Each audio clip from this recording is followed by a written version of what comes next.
Yang terhormat Kepala Sekolah SD Negeri Kalipunduetan, Bapak Surono SPD. Yang kami hormati Bapak Ibu Guru dan staf SD Negeri Kalipunduetan. Pertama-tama marilah kita panjatkan puji syukur kehadiran Allah Subhanahu wa Ta'ala yang telah melimpahkan rahmat taufik hidayahnya kepada kita semua, sehingga kita bisa menghadiri acara diseminasi budaya positif di sekolah oleh calon guru penggerak Angkatan 7, Ibu Amelia Anindasari SPD. Sholawat serta salam marilah kita junjungkan kepada Nabi Agung Muhammad SAW, dan semoga kita mendapatkan syafaatnya di yaumul qiyamah. Amin, amin, Allahumma amin. Bapak Ibu, mari kita kepada acara inti penyampaian diseminasi budaya positif yang akan disampaikan calon guru penggerak Angkatan 7 kepada Ibu Amelia Anindasari SPD. Kami persilakan. Bismillahirrahmanirrahim. Assalamualaikum warahmatullahi wabarakatuh. Saya ucapkan selamat datang dan terima kasih atas waktu yang telah Bapak Ibu luangkan untuk saya untuk mengadakan kegiatan diseminasi budaya positif. Pertama dan utama, marilah kita panjatkan puji syukur atas kehadiran Allah Subhanahu wa Ta'ala yang telah melimpahkan rahmat dan taufik hidayah kepada kita semua, sehingga kita dapat berada dalam ruangan ini dengan kondisi yang sehat. Kedua, sholawat serta salam mari kita haturkan kepada Nabi Agung Muhammad SAW, dan semoga kita mendapatkan syafaat beliau yang nanti. Amin, Allahumma amin. Baik, kita langsung saja. Untuk pertama-tama, saya adalah calon guru penggerak Angkatan 7 Kabupaten Kendal dengan pengajar praktik Ibu Nami Satulillah Sarjana Ekonomi, dan fasilitator saya Ibu Tri Wuryani SPDN. Kemudian rancangan tindakan aksi nyata saya adalah untuk latar belakang budaya positif di sekolah dapat dibangun dengan membentuk keyakinan kelas dan menerapkan segitiga restitusi. Dengan adanya keyakinan kelas yang disusun bersama antara guru dan murid, maka semua akan mengupayakan untuk menjalankannya sebagai langkah awal membangun budaya positif di sekolah. Dengan penerapan segitiga restitusi, tentunya kita dapat membimbing murid-murid kita untuk berdisiplin positif agar menjadi murid merdeka dan berkarakter profil pelajar Pancasila. Tujuan aksi nyata saya adalah menciptakan murid yang merdeka dan disiplin, diri yang kuat. Kemudian yang kedua, menumbuhkan budaya positif di sekolah dengan meyakini nilai-nilai kebijakan universal. Tolak ukur kegiatan aksi nyata saya adalah pertama, terbentuknya keyakinan kelas. Tentunya Bapak Ibu sekalian sudah mengenal dan mengerti apa itu keyakinan kelas dan sudah mempraktekkannya. Kemudian melalui kegiatan keyakinan kelas, kesepakatan kelas yang dilakukan wali kelas dan siswa itu pastinya Bapak Ibu guru sudah dilakukan. Siswa mampu menerapkan dan menjalankan keyakinan kelas yang telah.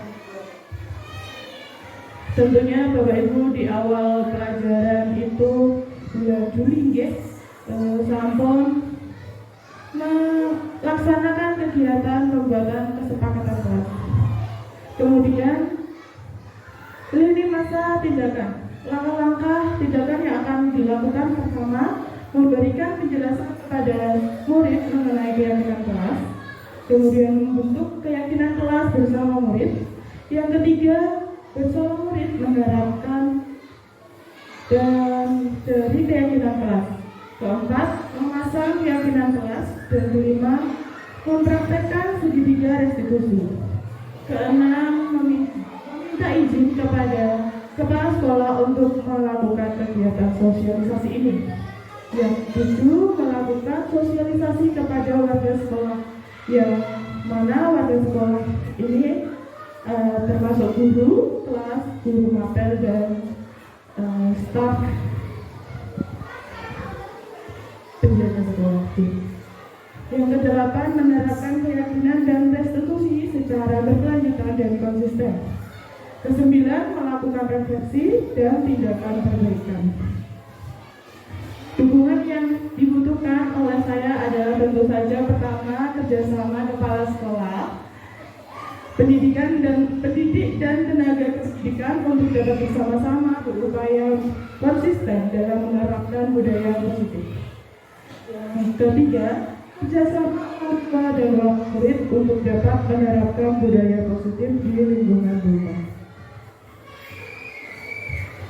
Bersama berkolaborasi, saling mendukung demi mewujudkan disiplin positif di sekolah kita tercinta, SD Negeri Kaliumbu Wetan. Konsep utama modul budaya positif yang telah saya pelajari adalah yang pertama, perubahan paradigma belajar.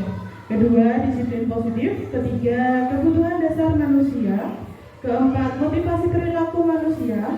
Kemudian kelima, posisi kontrol restitusi. Yang keenam, keyakinan kelas. Dan ketujuh, segitiga restitusi. Tentu Bapak Ibu merasa bertanya-tanya, apa itu perubahan paradigma belajar? Perubahan pembelajaran dengan paradigma baru dirancang berdasarkan prinsip-prinsip pembelajaran yang terdiferensiasi. Setiap siswa belajar sesuai dengan kebutuhan dari tahap perkembangannya untuk mewujudkan profil pelajar Pancasila. Tentu Bapak Ibu tahu kan, profil pelajar Pancasila yang pertama beriman, bertakwa kepada Tuhan Yang Maha Esa dan berakhlak mulia. Yang kedua, berkebinekaan global. Yang ketiga, bergotong royong. Yang keempat, apa Bu Mega? Keempat, kreatif. Yang kelima, bernalar kritis. Dan keenam, tentunya mandiri. Disiplin positif. Dalam budaya kita, makna kata disiplin adalah sesuatu untuk mendapatkan kepatuhan, dan kita cenderung menghubungkan kata disiplin dengan ketidaknyamanan. Tentu kata disiplin terhubung dengan kata punishment dan reward. Punishment itu adalah hukuman dan reward adalah penghargaan. Kita pasti sudah sering mendengar kata itu di lingkungan kita. Dan untuk sebagai pendidik, tujuan kita adalah menciptakan anak-anak yang memiliki disiplin diri sehingga mereka dapat berperilaku dengan mengacu pada nilai-nilai kebajikan universal dan memiliki motivasi intrinsik dan eksplisit. Kemudian untuk budaya disiplin positif merupakan salah satu cara penerapan disiplin yang bertujuan untuk menumbuhkan kesadaran serta memberdayakan anak untuk melakukan sesuatu tanpa sokongan ataupun ancaman maupun hukuman. Kebutuhan dasar manusia ada 5, Bapak Ibu. Dari pembelajaran yang saya terima, yang pertama, kebutuhan dasar manusia pertama kebebasan. Tentu anak-anak akan merasa bebas bila kita beri waktu dan kesempatan untuk mereka merasakan pembelajaran yang bebas namun terarah. Kemudian kesenangan. Tentunya kalau senang itu gembira ya. Kemudian penguasaan dan kasih sayang dan rasa diterima. Tentu kita banyak sekali memberikan kasih sayang dan rasa diterima yang dirasakan oleh siswa saat di sekolah maupun di kelas. Kemudian bertahan hidup. Motivasi berperilaku manusia. Motivasi merupakan dorongan yang timbul pada diri seseorang secara sadar maupun tidak sadar untuk melakukan suatu tindakan dengan tujuan tertentu. motivasi bisa dari eksternal maupun internal. Yang pertama, motivasi yang pertama adalah menghindari ketidaknyamanan atau hukuman. Contohnya, murid melakukan disiplin diri karena ia takut untuk dihukum. Ini merupakan motivasi ekstrinsik. Yang kedua, mendapatkan imbalan atau penghargaan dari orang. Murid melakukan disiplin diri karena ia ingin mendapat imbalan. Ini merupakan salah satu motivasi ekstrinsik juga. Yang ketiga, menghargai diri sendiri dengan nilai-nilai kebajikan. Ini adalah tingkatan motivasi perilaku manusia yang tertinggi. Jadi, contohnya murid melakukan disiplin diri karena ia sadar akan nilai kebajikan dirinya. Ini merupakan salah satu contoh motivasi intrinsik. Oke, kita lanjut ke konsep disiplin dengan identitas gagal. Yang pertama, dari hukuman, bila kita dari hukuman kepada siswa merasa tersakiti. Hukuman itu membuat kita menjadi menyakitkan dan merasa tidak nyaman. Kemudian murid merasa takut memaksa, dan murid menyembunyikan kesalahannya. Karena suatu hukuman itu, murid juga menjadi rendah diri. Untuk penghargaan atau reward, tidak selamanya penghargaan ada sisi baiknya. Tentu penghargaan ada sisi buruknya. Yang pertama, tidak efektif, kemudian merusak hubungan, mematikan kreativitas. Yang keempat, menghukum dengan sistem reading. Jadi saat anak-anak itu penilaian di rapot itu kan biasanya ada rankingnya, Bapak Ibu. Ya, untuk ranking terendah itu kadang anak-anak menjadi merasa rendah diri karena nilai saya kok jelek sekali ya di kelas terakhir. Sebenarnya memberikan ranking itu adalah suatu bentuk penghargaan, namun bagi yang merasa nilainya jelek tadi menjadi rendah diri.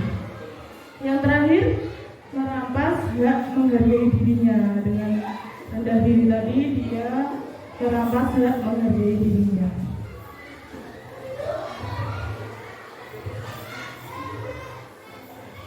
Konsep disiplin dengan identitas sukses. Yang pertama, konsekuensi. Di dalam konsekuensi itu merupakan konsep disiplin yang menengah menurut saya. Yang saya pelajari, konsekuensi yang pertama adalah penguatan jangka pendek. Yang kedua, pasti memonitoring berkelanjutan. Kemudian stimulus dan respon. Keempat, murid menghormati peraturan. Kelima, kehilangan waktu untuk merenungi kesalahan. Dengan kita mendisiplinkan anak lewat konsekuensi, itu pasti menjadikan beberapa contoh ini sedikit lebih baik daripada yang tadi menghukum dan penghargaan. Konsep pendekatan yang paling tinggi ini restitusi. Restitusi ini apa sih? Restitusi adalah konsep disiplin dengan identitas sukses, karena siswanya akan bertanggung jawab atas perilakunya.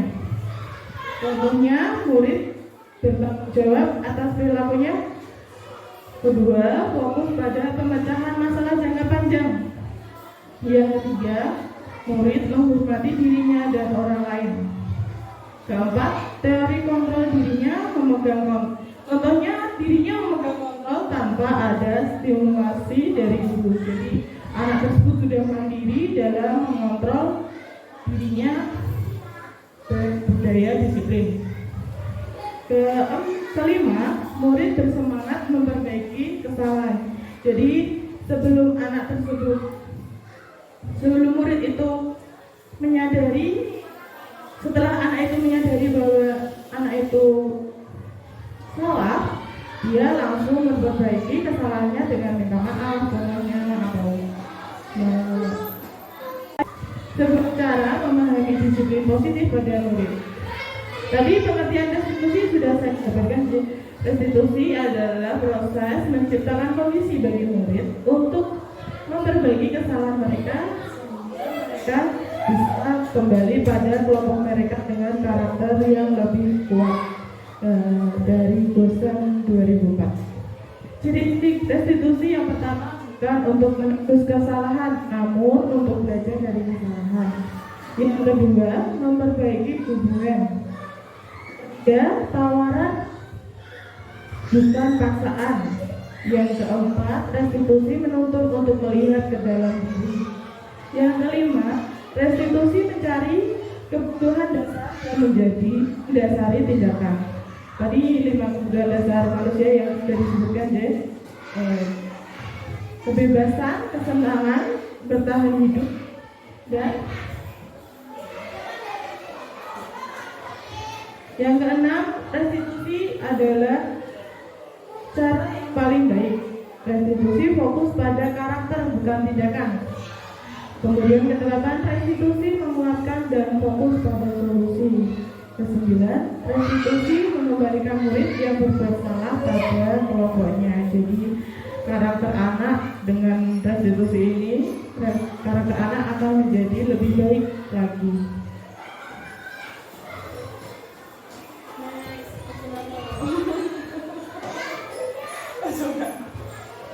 Perbedaannya, contoh siswa tidak mengerjakan PR. Dengan tidak mengerjakan PR, kita biasanya melakukan hukuman.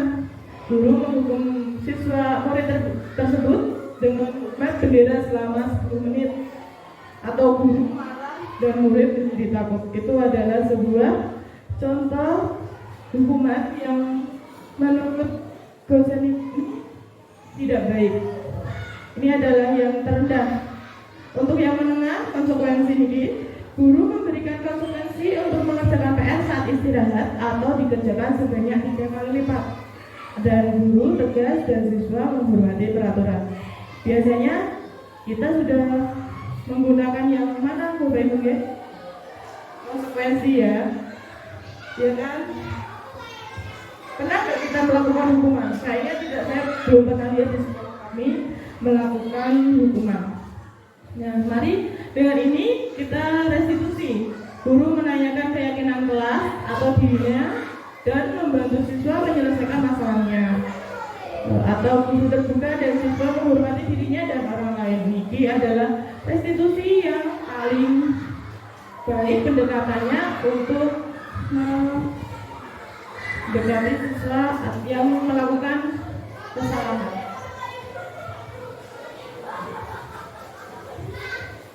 Sisi kontrol restitusi, yang pertama penghukum, dua pembuat rasa bersalah, kemudian teman, kemudian pemantau dan manajer.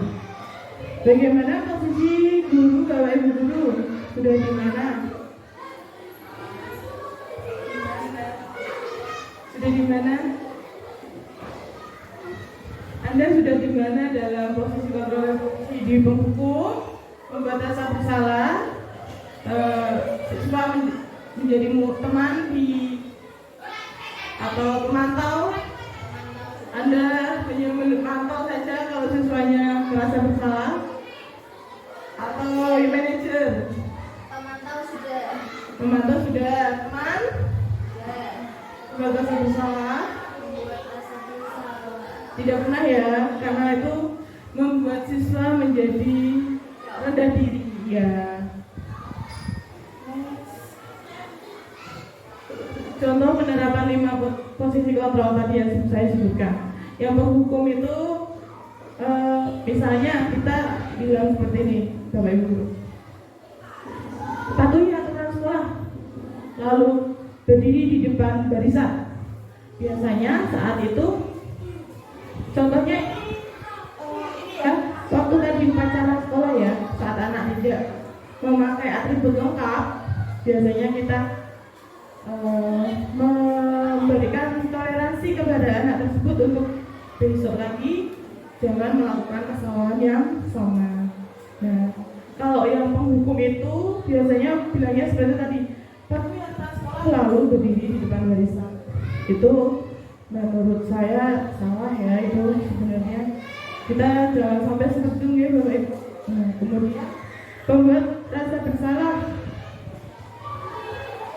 Misalnya saat Bapak Ibu memberi tahu bahwa pembelajarannya ada yang tidak bisa atau kurang paham, terus kita merespon dengan ini, berapa kali guru harus memberitahu kamu, guru kecewa sama kamu. Itu tuh posisi kontrol yang membuat rasa bersalah siswanya jadi merasa rendah diri. Kemudian yang teman, untuk teman biasanya kita sambil senyum, ayolah yang tertib Bu Guru, buat Bu Guru bangga, kali ini tidak apa-apa kamu salah. Itu juga salah satu posisi kontrol yang menurut saya kurang baik ya.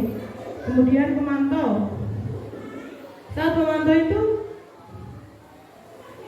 kamu biasanya kita untuk pemantau ya, contohnya saya akan bilang seperti ini, kamu sudah melanggar ya, apa peraturan dan konsekuensinya? Kamu sudah tahu? Nah, gitu. Pernahkah kalimat itu terucap di kemudian posisi yang paling tinggi, posisi manajer? Apakah kamu tahu kesalahanmu? Kira-kira bagaimana kamu akan memperbaiki kesalahan ini? Nah, ini adalah posisi yang paling tinggi, paling baik untuk diterapkan di lingkungan sekolah.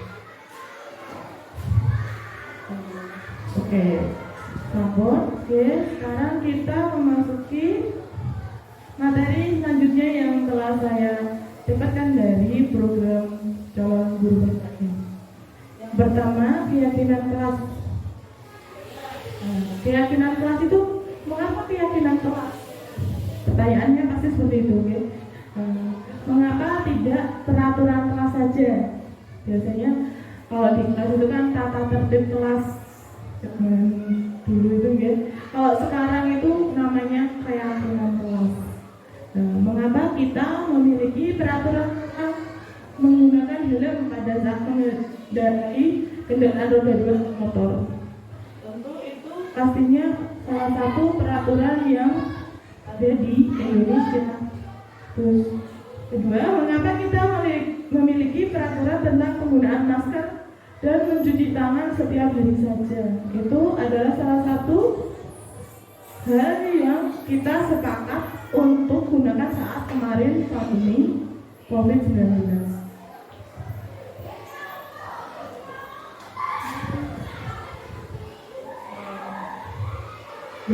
Kegiatan membuat keyakinan kelas 5B.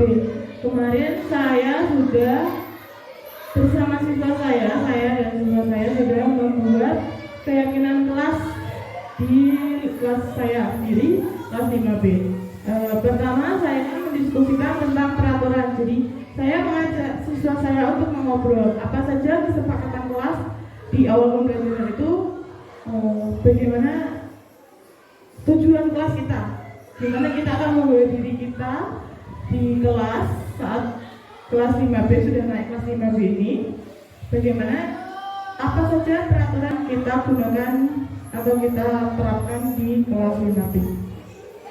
Kedua, saya merumuskan peraturan menjadi keyakinan.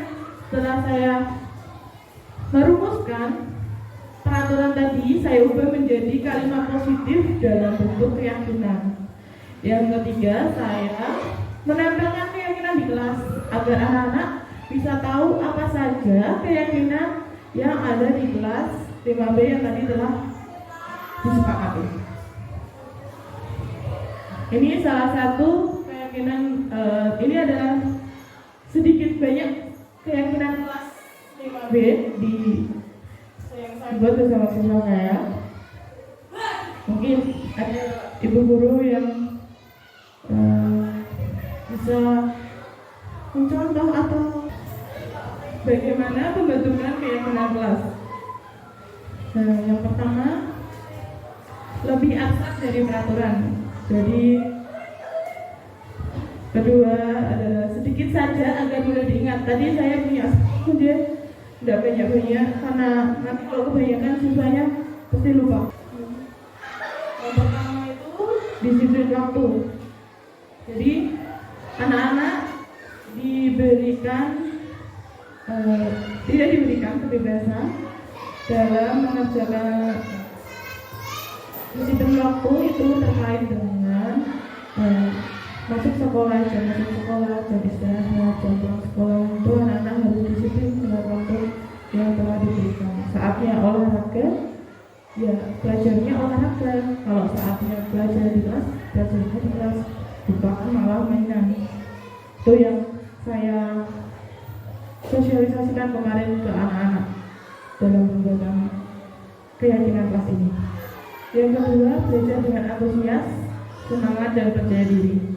Tentu saat pembelajaran di kelas, anak-anak ada yang lesu, ada yang sedih, kan kita tidak tahu ya tadi di rumah ada hal apa. Jadi saat di kelas, anak-anak wajib belajar dengan antusias, semangat dan percaya diri dalam mengerjakan tugas-tugas yang telah diberikan atau hal lainnya. Yang ketiga, saling membantu dan bekerja sama. Saling membantu dan bekerja sama artinya anak-anak bisa membantu anak-anak membantu teman-temannya yang kesulitan atau membantu guru dan bekerja sama dalam mengerjakan tugas kelompok. Yang keempat, selalu menjaga kebersihan diri dan lingkungan. Tentu kebersihan diri sebagai seimbang, jadinya kita harus bersih, rapi, dan sopan dalam berpakaian. Kemudian lingkungannya juga dengan bersih agar tidak mudah terkena penyakit. Yang kelima, menghargai teman yang sedang berbicara. Jadi saya menerapkan keyakinan kelas ini agar saat saya memberikan penjelasan atau menyampaikan materi di kelas, anak-anak fokus pada diri saya yang menyampaikan materi, tidak malah belajar sendiri atau bermain sendiri, nulis gambar-gambar sendiri. Kalau di kelas saya gemar membaca dan menulis sebagai budaya literasi. Karena di sekolah kami ini ya literasi itu harus ditingkatkan agar anak-anak dapat meningkatkan kualitas belajarnya. Kemudian yang ketujuh, selalu membudayakan 5S: senyum, salam, sapa, sopan dan santun. Itu harus kita budayakan agar 5S ini menjadi salah satu hal yang membuat kita kelas menjadi menyenangkan. Kemudian yang ke-8, meminta izin bila meminjam barang orang lain ini sering terjadi di kelas. Maka saya membuat keyakinan kelas ini bersama anak-anak agar barang yang dipinjam atau dipakai oleh temannya itu tidak mudah rusak, dan kita tahu tidak kalau barang itu dipinjam dan tidak merasa kehilangan. Kemudian yang ke-9, meminta izin bila ingin meninggalkan kelas. Salah satunya kalau ingin ke toilet, ke kamar mandi, atau ingin ke perpustakaan, koperasi, ke kampus, bisa anak-anak bisa meminta izin itu. Jadi kita tahu kemana naik ke depan. Jadi kalau misalnya contoh saya punya siswa itu sering ke perpustakaan ya. Jadi kalau anak nggak izin sama saya, kadang mencari setelah istirahat selesai waktunya masuk kelas, anaknya di mana? Oh ternyata di perpustakaan. Jadi kita bisa mengerti kan. Jadi keyakinan kelas ini penting ternyata diterapkan agar kita bisa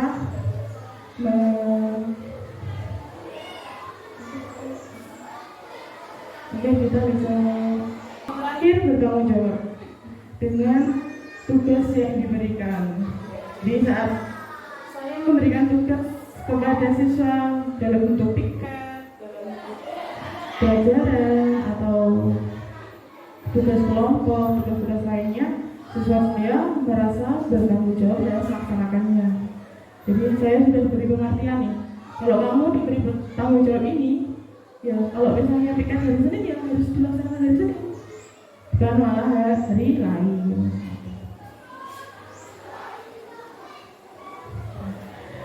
Bagaimana pembentukan keyakinan kelas? Yang pertama tentunya kita buat yang abstrak dari peraturan. Kemudian berupa pertanyaan universal. Yang ketiga dibuat dalam bentuk positif. Jadi kalimat dalam keyakinan kelas itu harus dalam kalimat positif. Yang keempat, sedikit saja keyakinan kelasnya agar mudah diingat oleh siswa. Kelima, sesuai dengan kondisi kelas. Sesuai dengan kondisi kelas dan sekolah agar mudah diterapkan. Yang keenam, semua warga kelas atau sekolah dilibatkan saat membuat keyakinan kelas. Tentu agar ini kita dapat memancing siswa mengemukakan pendapatnya. Materi yang telah saya terima di program calon guru pemula ini adalah segitiga restitusi. Segitiga restitusi itu untuk menyelesaikan masalah apabila kita melihat suatu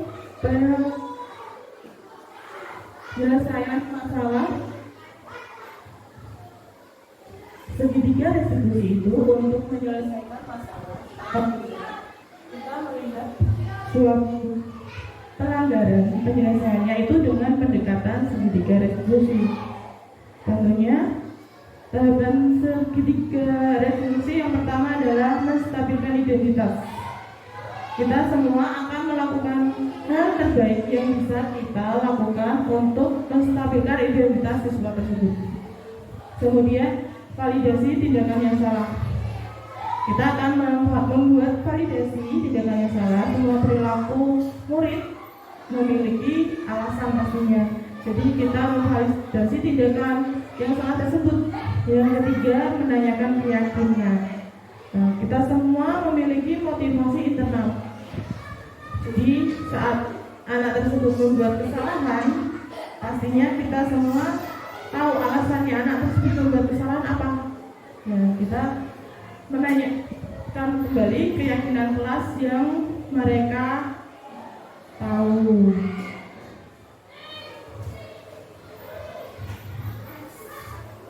Nah, saya sudah melakukan segitiga restitusi di kelas saya. Ada dua permasalahan di kelas kami.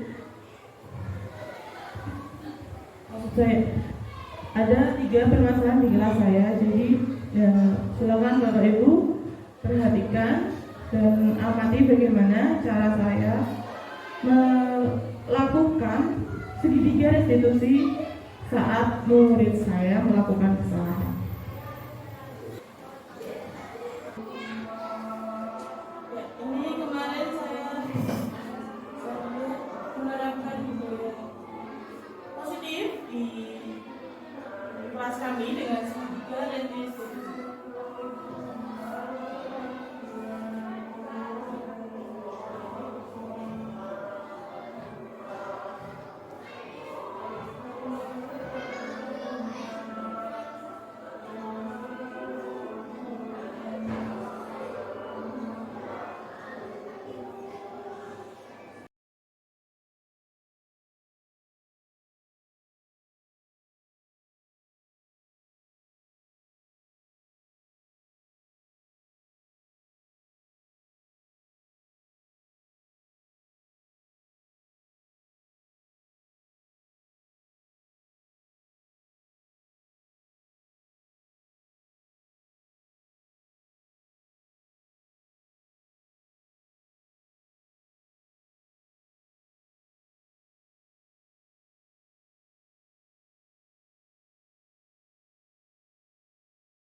Putri,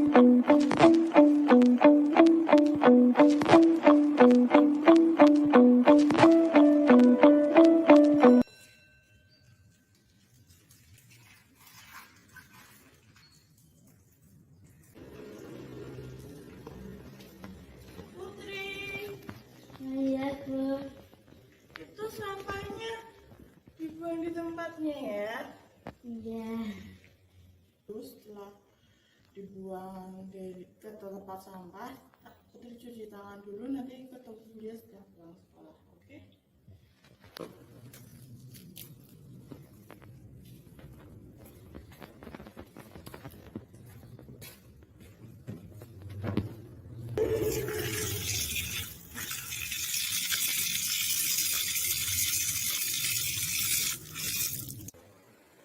Assalamualaikum, Bu ya. Waalaikumsalam Putri. Silakan duduk. Ya, tadi itu Putri tahu nggak kenapa Bulia panggil ke sini? Gak tahu. Tadi saat istirahat selesai, Putri tadi di depan kelas bagaimana?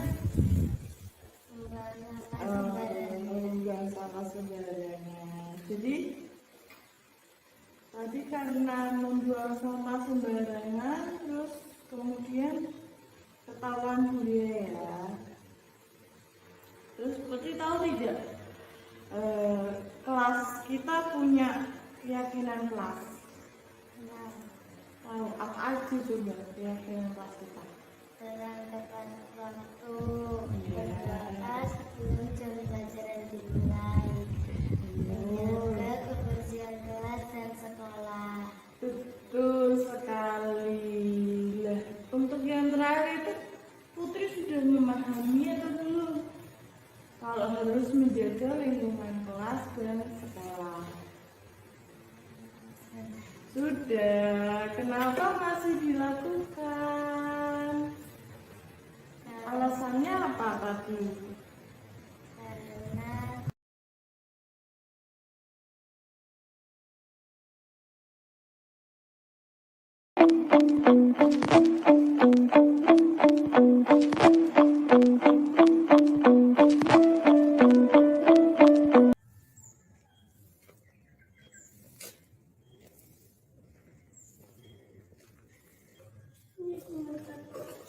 Ya, anak-anak ekosistem kemarin kita sudah belajar.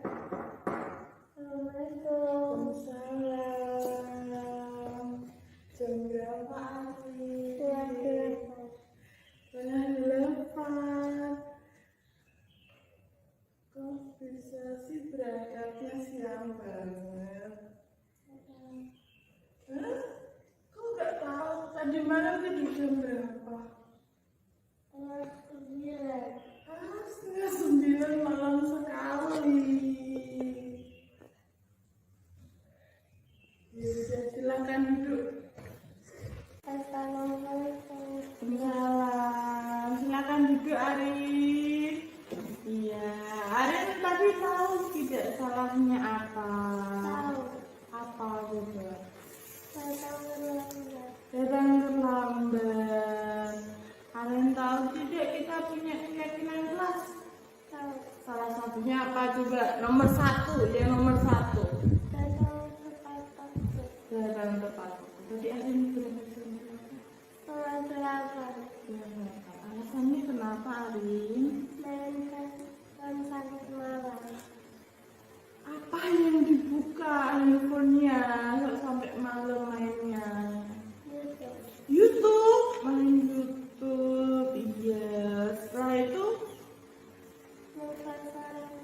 lupa sarapan, bangunnya kesiangan, lupa sarapan. Tapi Bulia kasih jempol buat Arin karena walaupun terlambat, walaupun bangunnya kesiangan, Arin tetap semangat belajar, tetap berangkat sekolah. Kemudian Arin tahu nggak kalau itu tuh salah satu hal yang merugikan yang membuat rugi.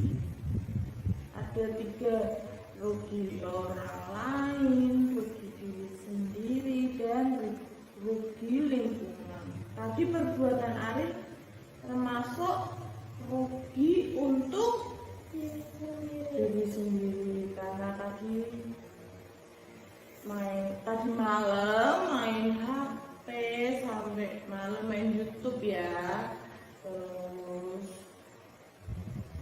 bangun kesiangan, terus lupa sarapan. Tadi berangkatnya santai atau lari-lari atau buru-buru? Lari-lari buru-buru. Bagus enggak sih menurut Arin? Tidak. Berarti besok akan diulangi lagi atau jangan sampai terulang lagi? Sudah, kalau gitu Arin boleh pulang. Terima kasih ya, hari ini sudah berangkat sekolah.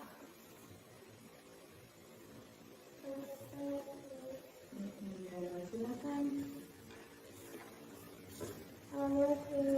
Assalamualaikum warahmatullahi wabarakatuh. Perkenalkan, nama saya Putri Imamatul Baroah dari kelas 5B SD Negeri Kalibuntu Wetan. Saya salah satu siswa Bu Amalia Anggitasari. Saya senang belajar dengan beliau karena di awal dan di akhir ada ice breaking. Jadi kami semangat dalam belajar. Selain itu kami juga diajak belajar di luar kelas. Jadi belajar menjadi asik. Terima kasih. Wassalamualaikum warahmatullahi wabarakatuh. Assalamualaikum warahmatullahi wabarakatuh. Perkenalkan, nama saya Aryani Putri Prastyawati dari kelas 5B SDN Negeri Kalibuntu Wetan. Saya siswa dari Bu Amelia Anggitasari. Saya senang memiliki beliau sebagai guru kelas. Saya suka belajar dengan beliau karena sebelum awal pelajaran kami diajak untuk membuat keyakinan kelas. Terima kasih. Wassalamualaikum warahmatullahi wabarakatuh. Assalamualaikum warahmatullahi wabarakatuh. Perkenalkan, nama saya Ainaya Fatihatur Rahma dari kelas 5B SD Negeri Kalibuntu Wetan. Saya salah satu siswa Bu Amelia Anggitasari. Belajar dengan beliau seru karena belajarnya selalu menggunakan media infocus. Kami diajak nonton video saat pembelajaran dan kami juga sering diajak berdiskusi saat pembelajaran di kelas. Terima kasih. Wassalamualaikum warahmatullahi wabarakatuh.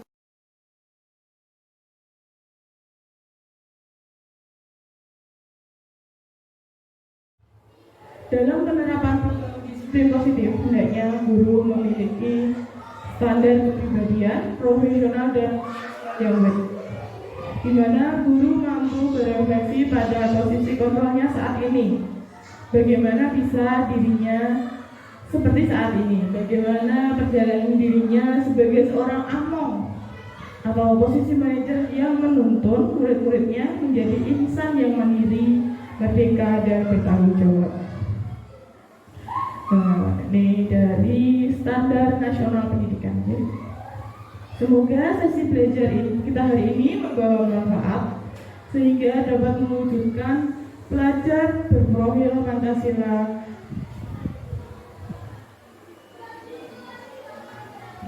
Salam Merdeka Belajar. Salam Merdeka Belajar. Sekian sesi dari saya. Semoga apa yang saya sampaikan dapat menjadi manfaat bagi Bapak Ibu guru sekalian. Mohon maaf bila ada kesalahan dalam penyampaian. Saya akhiri. Wassalamualaikum warahmatullahi wabarakatuh. Monggo silakan yang ingin memberikan saran atau pendapat kepada saya di sesi ini.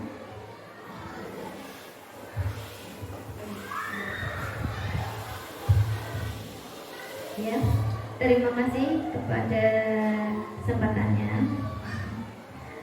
Tadi kan Bulia sudah menyampaikan materi pada kami semua, sehingga kami bisa mengenal apa itu disiplin positif ya. Sebelumnya, sepengetahuan kami kan disiplin hanya sebatas hukuman dan penghargaan.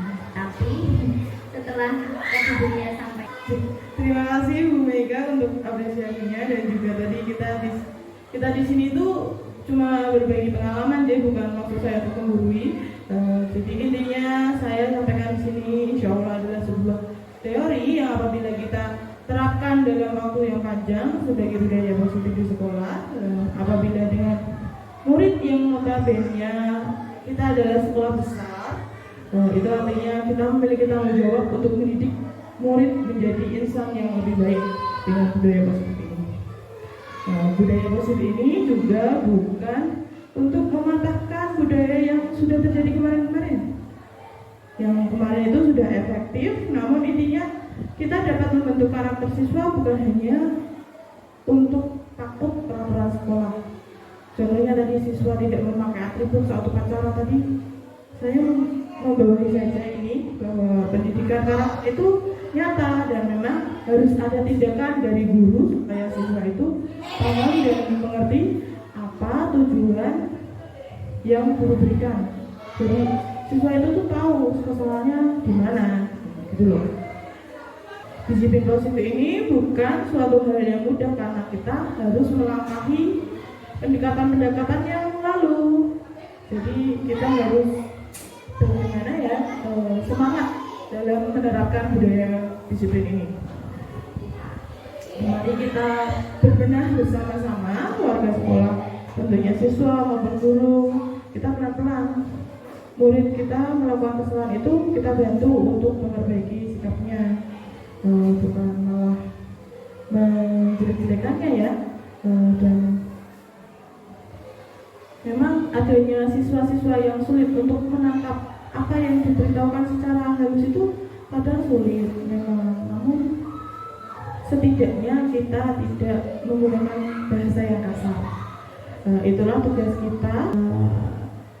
Artinya di sini merupakan tantangan bagi kita sebagai guru dengan bagaimana kita supaya dekat dengan murid, bagaimana kita bisa didengar murid, dan itu bisa menjadi sesuatu untuk perbaiki diri agar murid juga menganggap kita bukan hanya sebagai penghukum, namun sebagai manajer tadi ya, yang dapat membimbing mereka untuk mengarahkan ke arah yang lebih baik. Seluruh rangkaian acara kegiatan diseminasi budaya positif di sekolah yang telah disampaikan oleh Ibu Amelia Anditasari SPD. Semoga acara ini memberikan manfaat kepada kita semua.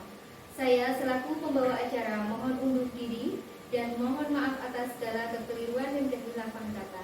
Billahi taufiq wal hidayah. Wassalamualaikum warahmatullahi wabarakatuh.